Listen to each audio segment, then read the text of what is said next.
Assalamualaikum warahmatullahi wabarakatuh. Perkenalkan, nama saya Nuril Maulidiah, NIM 20383032144144. Kelas D, absen 42, prodi Ekonomi Syariah.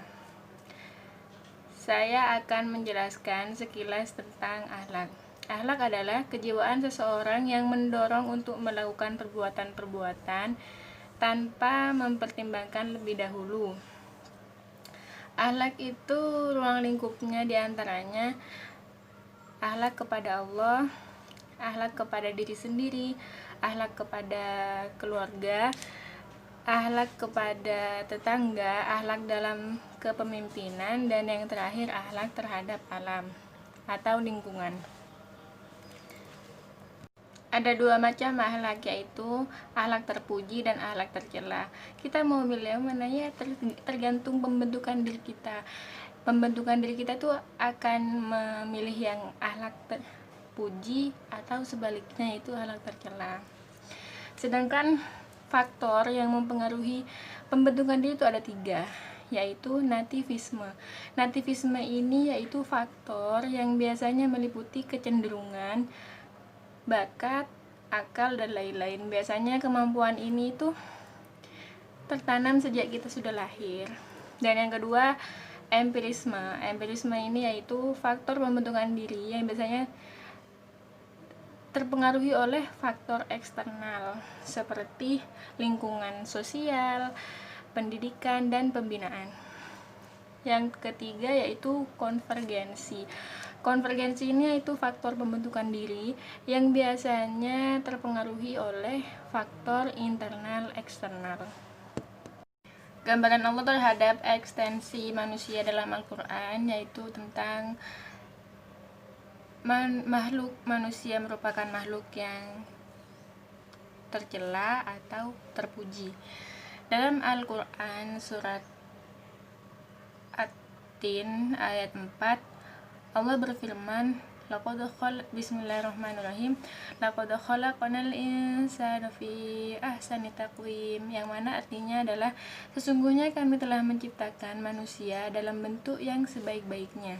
Sedangkan firman Allah yang menjelaskan bahwa manusia merupakan makhluk yang tercela yaitu dalam surat Al-Hajj ayat 66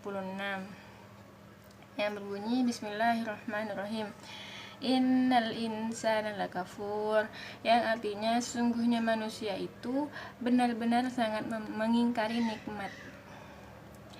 Sedangkan ada beberapa faktor yang mempengaruhi pembentukan diri, diantaranya yaitu insting. Insting adalah pola perilaku dan reaksi terhadap suatu rangsangan tertentu. Biasanya insting ini sudah ada sejak lahir. Dan yang kedua, pembiasaan. Pembiasaan adalah kegiatan yang dilakukan secara berulang-ulang agar menjadi kebiasaan. Dan yang ketiga yaitu tradisi. Tradisi itu sama halnya dengan adat istiadat yang berisi tentang kebiasaan-kebiasaan yang bersifat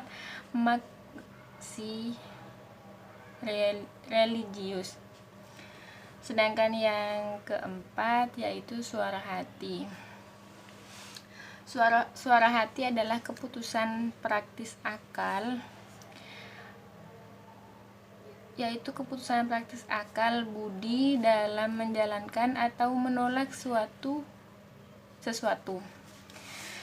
Dan yang kelima yaitu kehendak. Kehendak itu adalah pembelajaran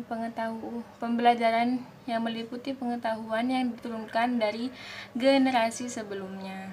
Biasanya pembelajaran ini dituangkan melalui pengajaran dan sejenisnya seperti penelitian dan lain-lain. Dan yang keenam yaitu pendidikan.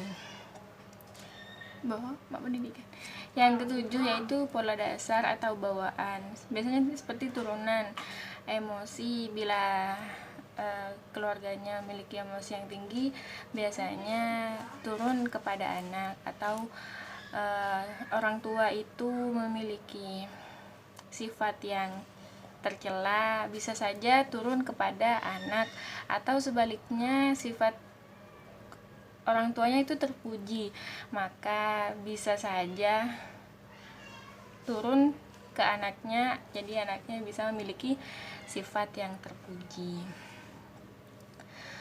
Manfaat memiliki akhlak terpuji itu banyak, yaitu di mata orang lain kita baik, tidak jelek, di mata Tuhan juga sesuai dengan apa yang sudah diajarkan oleh agama, itu harus memiliki sifat yang baik, sifat yang luhur.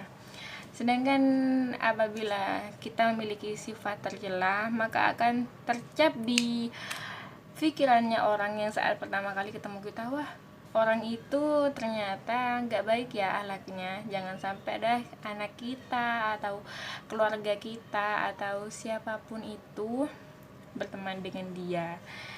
Dan yang paling parahnya akan dijauhi oleh masyarakat. Maka agama Islam sudah menganjurkan untuk sebaik-baiknya akhlak, yaitu akhlak terpuji. Demikian penjelasan dari saya, semoga bermanfaat. Mohon maaf jika ada kesalahan. Saya akhiri. Assalamualaikum warahmatullahi wabarakatuh.